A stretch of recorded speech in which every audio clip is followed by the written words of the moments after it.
கோச்சினோபிஸ் welcome back to clan. நான் அவங்க இருக்கேன். இன்னைக்கு நம்ம வீடியோல என்ன பார்க்க போறோம்னா, உச்சியா கிளானோட டோட்டல் ஹிஸ்டரியை பத்தி தான் பார்க்க போறோம். உச்சியா கிளானா யாரு, அவங்க எவ்வளவு பவர்ஃபுல்லானவங்க, அவங்கள ஏன் கொன்னாங்க, அவங்க நல்லவங்களா கெட்டவங்களா அப்படின்னு மொத்தமா பார்க்க போறோம். கெட் ரெடி சினோபிஸ், வாங்க வீடியோக்குள்ள போலாம்.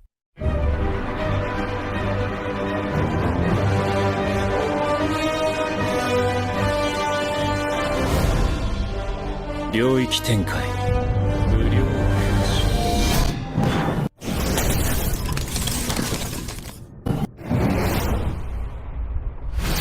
பல ஆயிரம் வருஷங்களுக்கு முன்னாடி சேஜ் ஆஃப் சிக்ஸ் பார்ட்ஸ் ஆன ஹாகரம் ஓச்சுசிக்கு 2 பசங்க பிறந்தாங்க. அவங்க தான் இந்திராவும் ஆஷுராவும். ஹாகரமா தனக்கு அப்புறம் தன்னோட இடத்துக்கு யாராவது ஒருத்தர் தான் வர முடியும், இன்னொருத்தர் அவருக்கு துணையா இருக்கணும்னு சொல்லி அவங்க 2 பேருக்கும் ஒரு போட்டி வைப்பாரு. அந்த போட்டியில ஆஷுரா தான் ஜெயிச்சாரு. அதனால ஆஷுராவுக்கு எல்லா பவர்ஸையும் அதிகாரத்தையும் கொடுக்க ஹாகரமா முடிவு பண்ணாரு. அதை கொஞ்சம் கூட ஏத்துக்க முடியாத இந்திரா பிளாக் ஜட்ஜு சொன்னதை கேட்டு கூட இருந்தவங்களை கொன்னு மங்கேக்கி ஷெரிங்கனை அவைக்கன் பண்றாரு. அதுக்கப்புறம் ஆஷுராவுக்கும் இந்திராவுக்கும் நடுவுல சண்டை பயங்கரமா வெடிச்சு 2 பேரும் ஒவ்வொரு திசையில பிரிஞ்சு போயிடுறாங்க. அதுக்கப்புறம் எவ்வளவோ ட்ரை பண்ணியுமே இந்திராவால ஆஷுராவை ஜெயிக்கவே முடியல. என்னைக்காவது ஒரு நாள் நான் ஆஷுராவை கொல்லுவேன், அவனை ஜெயிப்பேன் அப்படின்னு சொல்லிட்டு நம்ம மறுபிறவி எடுத்தாவது அவனை கொல்லுவேன் அப்படின்னு சொல்லிட்டு அவங்களோட காலம் அதோட முடிஞ்சு போயிருது. அப்புறம் சில 100 வருஷங்கள் கழிச்சு இந்திராவோட வம்சாவளியில இருந்து உருவானவங்க தான் இந்த உச்சியா கிளான். அந்த பக்கம் ஆஷுராவோட வம்சாவளியில இருந்து உருவானவங்க தான் இந்த செஞ்சு கிளான். இந்த 2 கிளானுக்கும் நடுவுலையும் பல வருஷமா யுத்தம் நடந்துகிட்டே இருந்துச்சு. ஒருத்தருக்கு ஒருத்தர் வெட்டிக்கிட்டு செத்தாங்க. அதனால பல உயிரிழப்பு நடந்துச்சு. உச்சியா கிளானை பத்தி சொல்லணும்னா அவங்களோட எண்ணம் இந்த உலகத்திலே நம்ம தான் பவர்ஃபுல்லா இருக்கணும், இந்த உலகத்தை நம்மளோட சக்தி தான் ஆட்சி செய்யணும்னு நினைச்சாங்க. ஆனா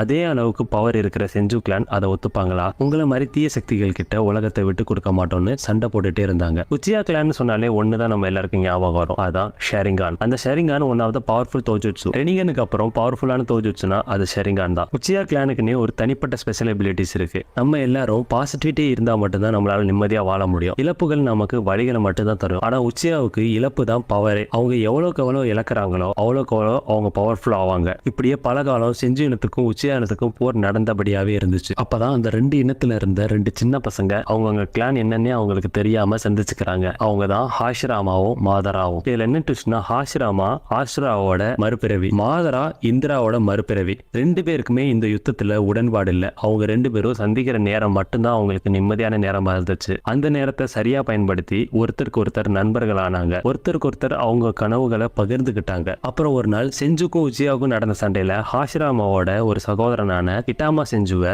சின்ன பையன் கூட பார்க்காம உச்சியா கிளான்ல இருந்த எலைட் நிஞ்சாஸ் அவனை கொன்னுடுவாங்க. இந்த இழப்பு டோபிராமாவான ஹாஷிராமாவோட இன்னொரு சகோதரன் மனசு ஆழமா பாதிச்சது. அதனால உச்சியாவை பார்த்தாலே வெட்டணும் கொல்லணும் அப்படின்னு சொல்லி முடிவு பண்ணான். கடைசியில் ஆஷிராமாக்கு மாதரா உச்சியானும் மாதராக்கு ஹாஷிராமா செஞ்சுன்னு தெரிய வர அவங்க அன்னைக்கு தான் கடைசியா நண்பர்களை சந்திச்சது. அதுக்கப்புறம் ஹாஷிராமா செஞ்சு இனத்தோட தலைவரானாரு, மாதரா உச்சியா இனத்தோட தலைவரானாரு. ஆனாலும் அவங்களுக்குள்ள யுத்தம் நிக்கவே இல்லை. காலங்காலமா சண்டை நடந்துகிட்டே இருந்துச்சு. ஒரு நாள் நடந்த சண்டையில டோபிராமா மாதராவோட தம்பியை கொன்னுடுவாரு. அதுக்கு ரிவெஞ்ச் எடுக்கிற விதமா தன்னோட தம்பியோட மங்கேக்கி ஷெரிங்கனை எடுத்து மாதரா எட்டர்னல் மங்கேக்கி ஷெரிங்கனை அவைக்கன் பண்றாரு. அதை வச்சு ஃபுல் பாடி சூசனை வர வச்சு ஹாஷிராமா கூட மறுபடியும் சண்டை போடுறாரு. எவ்வளவு முயற்சி பண்ணியோ அந்த சண்டையில மாதரா தோத்து போயிடுறாரு. இதான் வாய்ப்புன்னு சொல்லி டோபிராமா மாதராவை கொல்ல பாப்பாரு. ஆனா ஹாஷிராமாக்கு மனசு கேட்கல. என்னதான் இருந்தாலும் மாதராவும் அவருக்கு ஒரு சகோதரன் மாதிரி தான். இனி இந்த யுத்தம் வேணா என் கூட வந்துருன்னு கேட்பாரு. அதுக்கு மாதரா, என் தம்பி இறந்துட்டான், அவன் தம்பி இறந்தான்னா நம்ம இந்த யுத்தத்தை இதோட முடிச்சுக்கலாம்னு சொல்லுவாரு. ஆஷிராமாத்துக்கு வர நான் என் உயிரை அர்ப்பணிக்கிறேன்னு சொல்லி அவரே அவர் கொண்டுக்க பாப்பாரு. ஆனா மாதரா அதை தடுத்து எனக்காக நீ சாக போனன்னு ஆஷிராமா மனசை புரிஞ்சுக்கிட்டு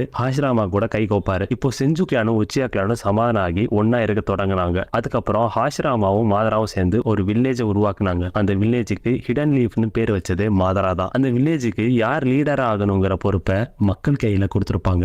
மக்களோட தீர்ப்புப்படி ஹாஷிராமா லீடர் ஆகியிருப்பாரு. அந்த போஸ்டிங்க்கு ஹொகாகேன்னு பேர் வச்சிருப்பாங்க. உச்சியா கிளான்ல இருக்கிறவங்களே பாதி பேர் மாதராவுக்கு ஓட் பண்ணல. எல்லாம் நல்லா போய்கிட்டு இருந்துச்சு. அப்பதான் பிளாக் ஜெட்ஸு மாதரா கிட்ட இந்த உச்சியா ஸ்டோனை பத்தி சொல்லி மாதராவை பிரெயின் வாஷ் பண்ணுவான். அதை நம்பி மாதரா உச்சியா மெம்பர்ஸ்ட போய் எங்கூட வாங்கன்னு சொல்லி விஷயத்த சொல்லி கூப்பிடுவாரு. ஆனா யாரும் வர மறுத்துருவாங்க. அதனால மனம் உடைஞ்சு போய் என்னால என் தம்பியும் காப்பாற்ற முடியல, நான் லீடரா இருந்து இந்த உச்சியா கிளானையும் காப்பாற்றணும், ஆனா அவங்களே எனக்கு எதிரா இருக்காங்கன்னு எனக்கு இனி யாரும் வேணான்னு லீஃப் வில்லேஜை விட்டு வெளியே போயிடுவாரு. வெளியில போயிட்டு நைன்டேல்ஸை கண்ட்ரோல் எடுத்துக்கிட்டு ஹாஷிராமா கூட சண்டைக்கு வருவாரு. இந்த ஃபைனல் வேலைக்கு அந்த அந்த சண்டை பல நாள் நடந்துச்சு. என்ன பண்றது, கடைசியில அந்த சண்டையில மாதராவை ஹாஷிராமா கொன்றுவாரு. அப்படியே காலம் மெதுவா ஓட ஹாஷிராமா காலம் முடிஞ்சு செகண்ட் ஹோகாகேவா டோபிராமா ஆனாரு. அதுக்கப்புறம் தான் போலீஸ் ஃபோர்ஸ்னு ஒண்ணு ஆரம்பிச்சாரு. ஊர் காவல் படைன்னு சொல்லி போட்டு அதுல உச்சியா கிளான் மெம்பர்ஸ் மட்டும் தான் வேலை செய்யணும் அப்படின்னு சொல்லியிருந்தாரு. உச்சியா கிளான் திருந்தி நல்லவங்களா வாழ ஆரம்பிச்சாங்க. லீஃப் வில்லேஜ் பாதுகாக்க அவ்வளவு போராடினாங்க. நிறைய நல்ல விஷயங்கள்லாம் செஞ்சாங்க. உச்சியா கிளானும் அமைதியான வாழ்க்கை வாழ தொடங்கி கல்யாணம் குழந்தைன்னு சந்தோஷமா வாழ்ந்தாங்க. இப்போ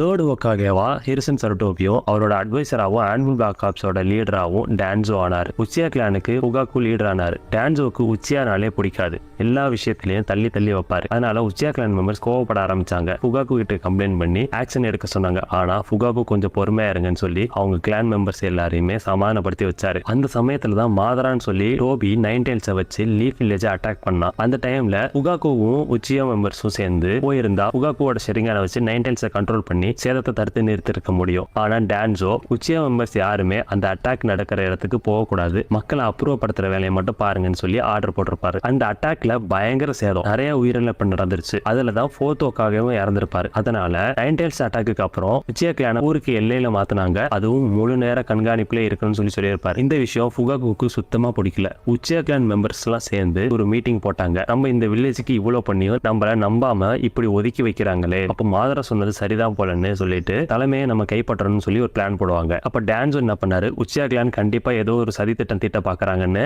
ஆன்பு பிளாக் ஆப்ஸ்ல இருந்த ஷிசுயி உச்சிஹாவை ஸ்பையா அனுப்பி உளவு பார்க்க சொல்றாரு. ஆமா, பெருசா திட்டம் தீட்டுறாங்கன்னு ஷிசுயி சொல்ல என்ன பண்றதுன்னு யோசிச்சுட்டு இருந்தாங்க. அதுக்கு ஷிசுயி என்னோட கோட்டோ அமாட்சிகாமி கெஞ்சுச்சுல எல்லாரையும் மாத்திடுறேன்னு சொல்லி இருப்பாரு. ஆனா அதுக்கு டான்சோ ஒத்துக்கல. அதுக்கப்புறம் ஷிசுவோட ஒரு ஷெரிங்கான வலுக்கட்டாயமா டான்சோ திருடிடுவாரு. இன்னொரு ஷெரிங்கான திருடுறதுக்குள்ள அந்த ஷெரிங்கான இட்டாச்சி கிட்ட கொடுத்துட்டு ஷிசுயி இறந்து போயிடுவாரு. டான்சோ ஃபைனலா உச்சியா கிளான் அவங்க மூவ் எடுத்து வைக்கிறதுக்குள்ள நம்ம அவங்க எல்லாரையும் கொண்டுடணும்னு சொல்லி இட்டாச்சி கிட்ட இந்த பொறுப்பை கொடுத்திருப்பாரு. இட்டாச்சியும் உலகம் மறுபடியும் போர்க்களமா ஆயிடக்கூடாதுன்னு சில கஷ்டமான முடிவு எடுத்து இட்டாச்சி டோபியோட உதவியால மொத்த கிளானையும் கொன்றுவாரு. அவரோட அப்பா அம்மா எல்லாரையும் கொன்றுவாரு. ஆனா அவரோட தம்பியை மட்டும் கொல்லாம விட்டுருப்பாரு. தேர்ட் ஹோகாகே கிட்ட என் தம்பி சாஸ்கேவை பாத்துக்கோங்கன்னு சொல்லிட்டு இட்டாச்சி அகாட்சுகில போய் ஜாயின் பண்ணி வெளியில இருந்து லீஃப் வில்லேஜ் பாதுகாத்தாரு. இப்போ உச்சியால எஞ்சி இருக்கிறது சாஸ்கே, இட்டாச்சி, டோபி 3 பேர் மட்டும்தான். இட்டாச்சி உச்சியா கிளானை கொன்னதால, சொந்த குடும்பத்தையே கொன்னதுனால சாஸ்கே அதுக்கு பழிவாங்க தான் சொந்த அண்ணனையே கொல்லணும்னு சபதம் எடுத்திருப்பான். இட்டாச்சியும் ஹெல்த் இஷ்யூவால கொஞ்சம் கொஞ்சமா இறந்துட்டு இருப்பாரு. கடைசியில தன்னோட தம்பி சாஸ்கே கையாலே இறக்கணும்னு அவர் இறந்தும் போயிருப்பாரு. இந்த உண்மை டோபி மூலமா சாஸ்கேக்கு தெரிய வர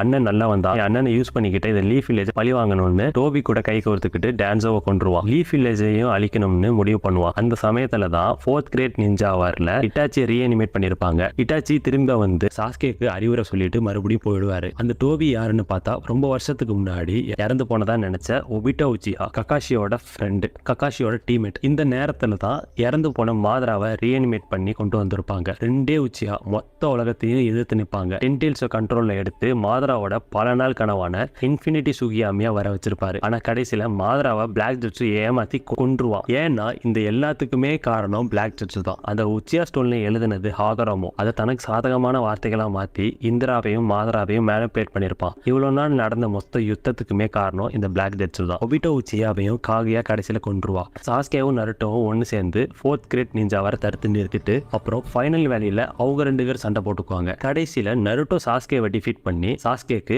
அன்பு தான் எல்லாமே, அன்பு தான் ஜெயிச்சதுன்னு சாஸ்கேக்கு புரிய வச்சு 2 பேரும் ஒன்னு சேர்ந்திருப்பாங்க. பிளாக் ஜெட்ஸு சேர்ந்த தவிர இவங்க சரி செஞ்சிருப்பாங்க. காலகாலமா அடிச்சுக்கிட்டு செத்ததுக்கு ஒரு முடிவு கொண்டு வந்திருப்பாங்க. அப்படியே சில காலங்கள் போக சாஸ்கேவுக்கும் சாக்கராவுக்கும் கல்யாணம் ஆகுது. அவங்களுக்கு சாரடா அப்படின்னு ஒரு பொண்ணு பிறக்குது. இப்போ உச்சியா கிளான்ல எஞ்சி இருக்கிறது சாஸ்கேவும் சாரதாவும் தான். ஒருவேளை மேபி பிளாக் ஜெட்ஸு இந்த கதையில நுழையாம இருந்திருந்தா உச்சியா கிளான் வந்து ஒரு தலை சிறந்த கிளானாவும் ஒரு நல்ல கிளானாவும் இருந்திருப்பாங்க. பட் இருந்தாலும் அவங்க வந்து நல்லவங்களா இருந்திருப்பாங்களா அப்படின்ற ஒரு டவுட்டு இருக்கதான் செய்யுது. ஏன்னா அவங்க ஹேட்ரடான மட்டும்தான் அவங்களோட பவர் அதிகரிக்கும். அவங்கள மேனிபுலேட் பண்ணாலும் பண்ணனாலும் அவங்களுக்கு பவர் வேணுங்கிற பட்சத்துக்கு அவங்க வந்து கெட்டவங்களா மாறதுக்கான நிறைய சந்தர்ப்பங்கள் இருக்குது. அதனால அவங்க நல்லவங்கன்னு சொல்லிட முடியாது, அவங்களை கெட்டவங்கன்னு சொல்லிட முடியாது.